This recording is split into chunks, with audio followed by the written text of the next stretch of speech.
Çox çətin oyun keçdi. Çox erkən bir qol buraxdıq. Əvvəla deyim ki, Bakı çox mübariz bir komandadır. Bir sıra təcrübəli futbolçulara malik və çox istedadlı gənc futbolçu öz akademiyalarını yetirmələrindən ibarət bir komandası var. Hesab edirəm ki, keçən tur Qarabağdan aldığı xallar elə belə təsadüf deyil. Vuruşkan komandadır. Lazımı epizodlarda düzgün oynayıb gol vura bilirlər və bizə çox çətin oldu. İlk dəqiqələrdə gol buraxdıq. Amma hesab edirəm ki, komandamız əzmkar oyun göstərdi. Belə. Gözlənilməzdi, təbii ki, gözlənilməzdi. Çünki ilk turda mən indi bu məsələyə qayıtmayacağım. İlk turda bizə 3 xal texniki məğlubiyyət nəticəsində, texniki qələbə nəticəsində verdilər. Amma yenə də o 3 xal da bizə qismət olmasaydı, biz 9 xalla hal-hazırda liderlərin arasında olacaqdıq. Hesab edirəm ki, uşaqlar hazırki formanı, hazırki durumu, hazırki vəziyyəti və qələbələri hardasa haqq qazanıblar. Başqa rəqiblərinizlə dərtişmarınız varmı? Bilirsiniz, yəni birinci növbədə futbol bütün dünyada azarkeşlər üçündür və istəyərdik ki, baxımlı oyunlar çox olsun.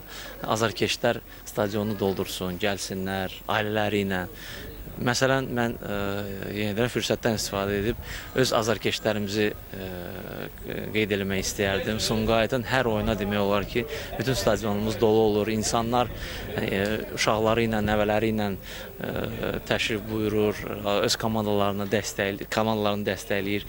Yaxşı olardı ki, azarkeş sayı olsun. Yəni komandalar o baxımdan daha çox iş görsünlər və hesab edirəm ki, yenə də çempionat ildən ilə səviyyəsi artır.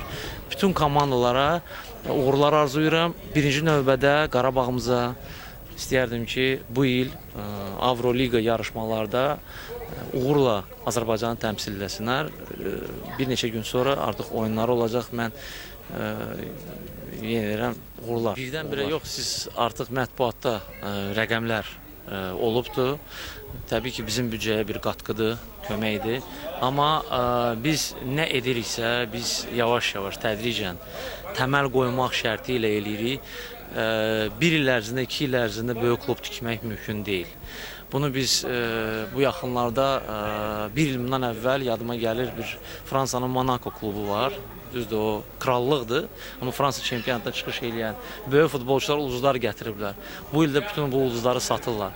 Yəni iddiaları birdən-birə bir il ərzində dəyişibdir. Biz də belə şey istəməzdik. Biz də istəyərdik ki, yavaş-yavaş bizim klubumuz irəli getsin. Təbii ki, nə vaxtsa iddialı olacaq, çünki Sumqayıt həmişə iddialı olubdur. 2 il bundan əvvəl, 3 il bundan əvvəl bizim heç bir belə deyim, məkanımız da olmayıb. Düzdür, Mehdizadə stadionu olubdur, amma Mehdizadə stadionu təbii ki, orada yeni stadion tikiləcək nə vaxtsa və istəyərdik ki, gələcəkdə infrastruktur baxımından bizdə irəliləyiş olsun. Hal-hazırda var bizdə, amma daha yaxşı olsun, daha çox meydança olsun. Belə deyək də, büdcəmiz nə vaxtsa artsa, təbii ki, daha iddialı komanda yaratmağa çalışmalıyıq.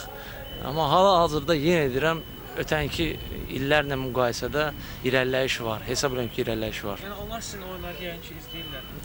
Təbii ki, yəni Gəldimi qələbə münasibəti? mən deyim də sizə də, hal-hazırda mən indi burada zənglər gedir, hiss edirəm ki, SMS-lər gəlir. Rəhbərliyi var, təbii ki. Bunlar futbola maraq göstərən təşkilatdır. Əks təqdirdə o belə olmasaydı bizim stadiona adına sahib çıxmazdılar. Bax, görürsünüz, nə qədər zənglər var. Hesab edirik ki, yenə edirəm, nə qədər çox belə bir təşkilat, belə təşkilatlar futbola dəstək olsa, bu yalnız pozitiv bir hal olacaq. Bildiyiniz kimi, ölkə başçısının imzaladığı 2005-2015 futbol inkişaf proqramı var. O proqram çərçivəsində bir çox təşkilatlar, maliyyə qurumları, biznes strukturları futbola sərmayə qoymağa çağırış var. Hesab edirəm ki, nə qədər çox belə bir addımlar atılsa futbolun xeyrinə olacaq. Baxın, biz burada indi hal-hazırda Bakı Futbol Klubunun həm oyun meydançasını, həm məşq meydançalarını görürük. Belə komplekslər daha çox olmalıdır. Hesab edirik ki, bu uşaq futbolun inkişafı üçün, gələcək futbolun inkişafı üçün çox vacib bir amildir.